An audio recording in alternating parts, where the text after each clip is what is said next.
Hello বন্ধুরা, আমি মেঘা চলে এসেছি নতুন একটা ব্লগ নিয়ে।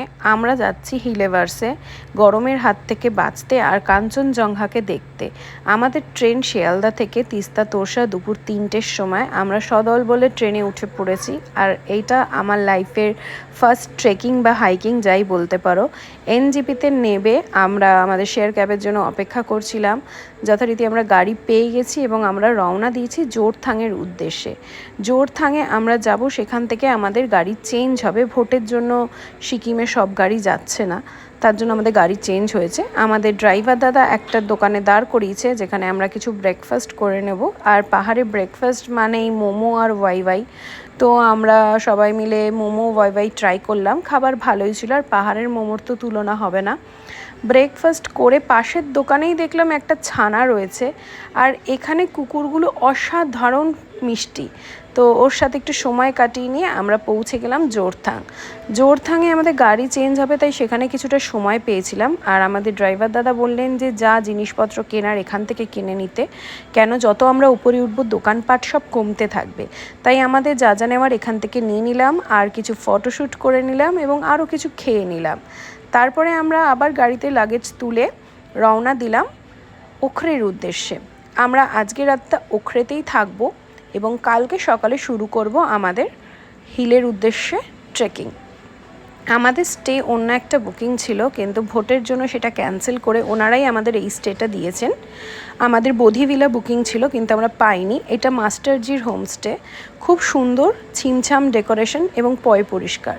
সিকিমের এই জিনিসটাই খুব ভালো, খুব পরিষ্কার এবং কোনো পলিউশন নেই।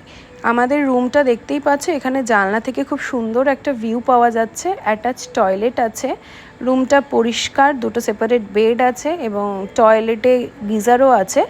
কিন্তু এখানে একটাই যে ইলেকট্রিকের একটু সমস্যা আছে, সবসময় কারেন্ট থাকে না, রাতের দিকে কারেন্টটা থাকে না। ওনারা আমাদের জন্য লাঞ্চ প্রিপেয়ার করেই রেখেছিলেন। আমরা ফ্রেশ হয়ে লাঞ্চ করতে চলে এসেছি এবং লাঞ্চের মেনুতেও অনেক কিছুই ছিল। স্যালাড, মাশরুম ফ্রাই, আলু মাখা, তারপরে ভেজিস ফ্রাই, ডিম কষা এবং ডাল। সবটা খেয়ে দিয়ে আমরা বেরিয়ে পড়েছিলাম আশপাশটা একটু দেখতে। এত নিরিবিলি শান্ত, কলকাতার থেকে একদম অপোজিট। এখানে না কোনো গাড়ির হর্ন আছে, না চিৎকার চেঁচামেচি। একটা নিরিবিলি পরিবেশে একটু বিকেলটা কাটিয়ে নিয়ে আমরা ডিনার করে শুয়ে পড়েছিলাম, এবং কারণ পরের দিন সকালে অনেক ভোরবেলা বেরোতে হবে। আমরা এখন বেরিয়ে পড়েছি হিলের উদ্দেশ্যে। এটা আপনারা গাড়ি করেও করতে পারেন, আপনাদের হোমস্টেতে বললেই ওরা গাড়ি বুক করে দেবে, কিন্তু আমরা ঠিক করেছিলাম যে এই রাস্তাটা হেঁটেই যাব। টোটাল হচ্ছে ওখরে থেকে হিলে আপনার 15 কিলোমিটার। তো আমরা এই 15 কিলোমিটার রাস্তা হেঁটেছি পিঠে লাগেজ নিয়ে। একটা অন্যরকম এক্সপিরিয়েন্স, যেটা সচরাচর আমরা কলকাতায় দাঁড়িয়ে পেয়ে থাকি না। রাস্তা মোটামুটি ভালোই ছিল, কিন্তু অনেকটা ক্লান্তি নিয়ে যখন রডোডেনড্রনগুলো দেখলাম এত সুন্দরভাবে সাজানো, একটা আলাদাই শান্তি আসছিল মনে। কিছুটা হাঁটার পর আমরা দেখতে পেলাম হিলেতে গিয়ে আমরা আবার একটু ওয়াই খেয়ে, কেন প্রচুর খিদে পেয়ে গেছিলো, বার্সের উদ্দেশ্যে রওনা হলাম। হিলে থেকে বার্সে হচ্ছে 5 কিলোমিটার। এই রাস্তায় কিন্তু কোনো গাড়ি ঘোড়া কিচ্ছু চলে না, এইটা ফরেস্ট ডিপার্টমেন্টের আন্ডারে। এখানে আপনাকে হেঁটেই যেতে হবে। আর রাস্তা এখানে পিচ রাস্তা নয়, পাহাড় কেটে কেটে রাস্তা, অনেক এবড়ো খেবড়ো আছে। তো আমরা স্টিক নিয়েছিলাম এবং আমাদের সাথে ছিল কোকো। পুরোটা রাস্তা আমাদের সাথে হেঁটেছে। আস্তে আস্তে মেঘ ঢুকে পড়ছে যত বেলা বাড়ছে, এবং পুরো জঙ্গলটা আস্তে আস্তে মেঘে ঢেকে যাচ্ছে। সারা জঙ্গলে পাখির আওয়াজ, সুন্দর রডোডেনড্রনে মোড়া, এবং আমরা এসে পৌঁছেছি বার্সেতে। আর একটু গেলেই আমাদের হোমস্টে। এই যে এখানে আপনারা জলাধারটা দেখছেন, এটা এখন গরম আসছে দেখে এখানটায় অতটা জল নেই, বর্ষাকালে এই জলাধারটা পুরোটাই ভরে থাকে। আর দেখুন কত সুন্দর এবছর রডোডেনড্রন ফুটেছে। প্রত্যেক বছর এতটা সুন্দর রডোডেনড্রন পাওয়া যায় না। পুরো গাছগুলো লাল এবং গোলাপি রঙে মুড়ে রয়েছে।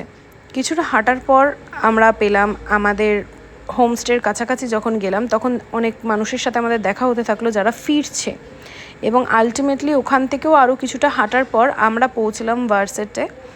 এবং এখানে অনেক মানুষ আসে একদিনের জন্য পিকনিক করতে বা ভিউ পয়েন্টটা এনজয় করে আবার ফিরে যান। তো ফাইনালি আমরা পৌঁছে গেছি বার্সেতে।